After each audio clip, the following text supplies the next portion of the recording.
Assalamualaikum warahmatullahi wabarakatuh.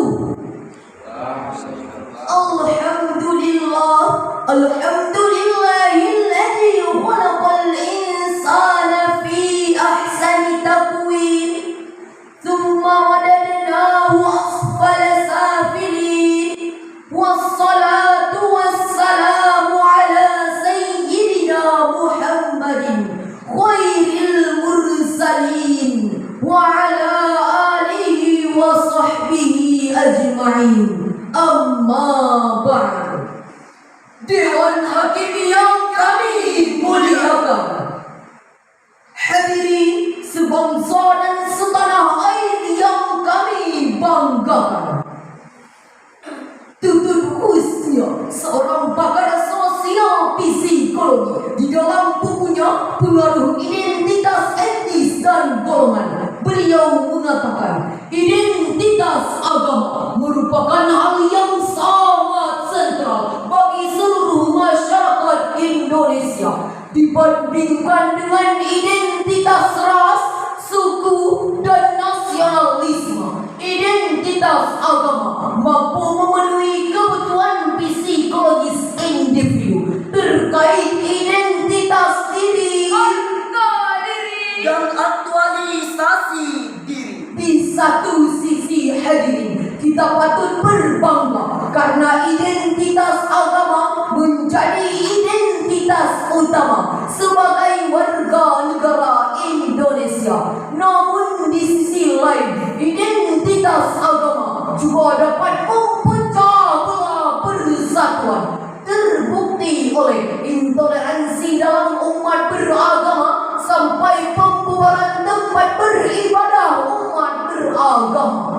Masih ingatkah kita hadirin peristiwa pembakaran masjid di Tolikara, Papua? Bukan jemaat gereja yang sedang beribadah di Raja Pasajaya, membacakan imam masjid yang sedang salat berjamaah, vandalisme yang terjadi di Musala, bahkan konflik antar agama yang membuat negeri ini terpecah belah. Ini yang dinamakan negara toleran yang katanya mengutamakan keberagaman, tapi nyatanya mencoreng persatuan. Betul hadirin. Oleh karena itu, pada kesempatan yang mulia ini, izinkan kami menyampaikan syarahan Al-Quran dengan judul Moderasi Beragama, upaya mewujudkan Islam rahmatan lil alamin. Dengan landasan pertama, marilah kita dengarkan firman Allah di dalam Al-Quran surah Al-Anbiya ayat 106 sampai 107 yang akan dilantunkan oleh qari kami berikut ini.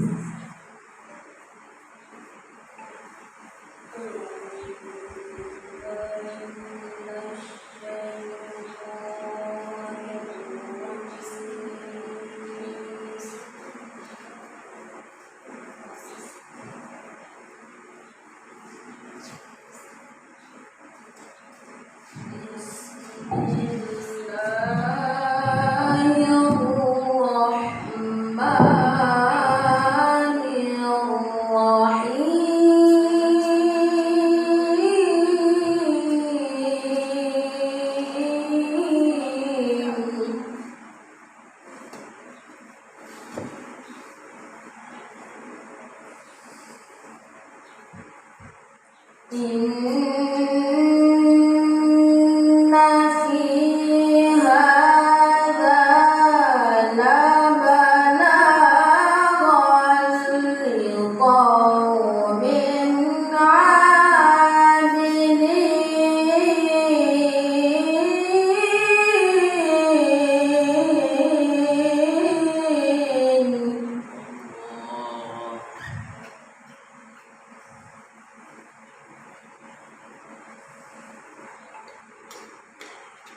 وما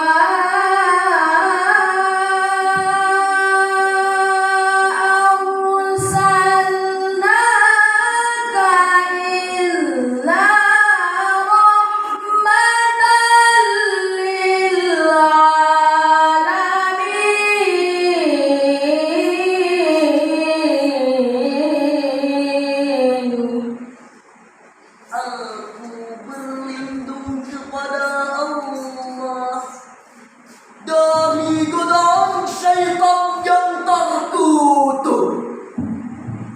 dengan nama Allah yang Maha Pengasih, Maha Penyayang.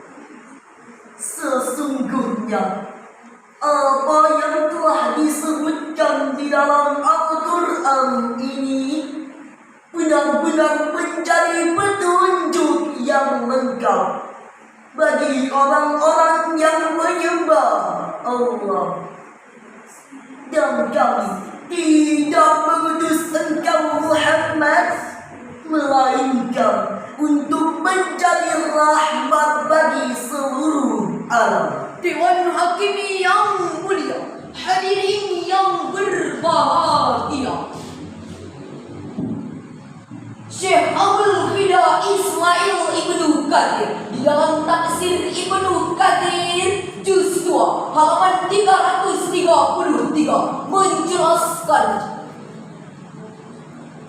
juz 2 halaman 333 menjelaskan bahwa yaqulu ta'ala Allah ja'ala Muhammadan rahmatan lil alamin arsalahu rahmatan lahum kulluhum, bahwa Nabi Muhammad sallallahu alaihi wasallam diturunkan oleh Allah bukan semata-mata untuk membinasakan orang-orang yang tidak beriman, melainkan untuk menciptakan perdamaian dan menjalinkan rahmat bagi seluruh alam. Hal ini sejalan dengan Al-Quran surah Al-Baqarah ayat 143. Allah menyebutkan satu terminologi yang berkaitan dengan moderasi beragama, yakni kalimat ummatan wasatan. Namun sayang seribu sayang, fenomena yang muncul sepanjang peradaban dan terus berulang adalah kealiran pemimpin dan aliran radikal yang sering menjurus pada tindakan aksi saling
Dan janganlah kamu memaki sesembahan yang mereka sembah selain Allah, karena nanti mereka akan memaki Allah dengan melampaui batas tanpa dasar pengetahuan.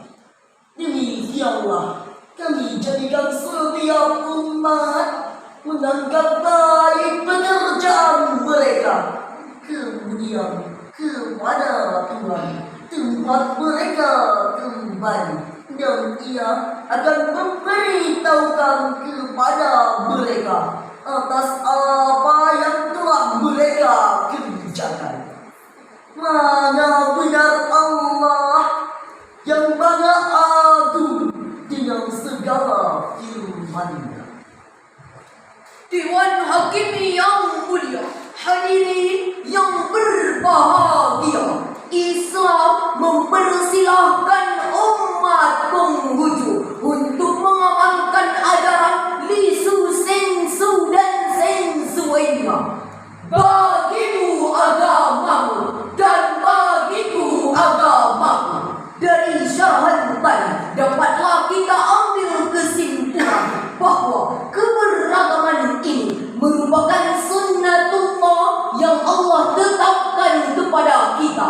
Oleh karena itu hadirin, hal yang harus kita lakukan adalah saling menghargai, saling menghormati, Saling mencintai hingga sampailah pada semboyan kita di dekade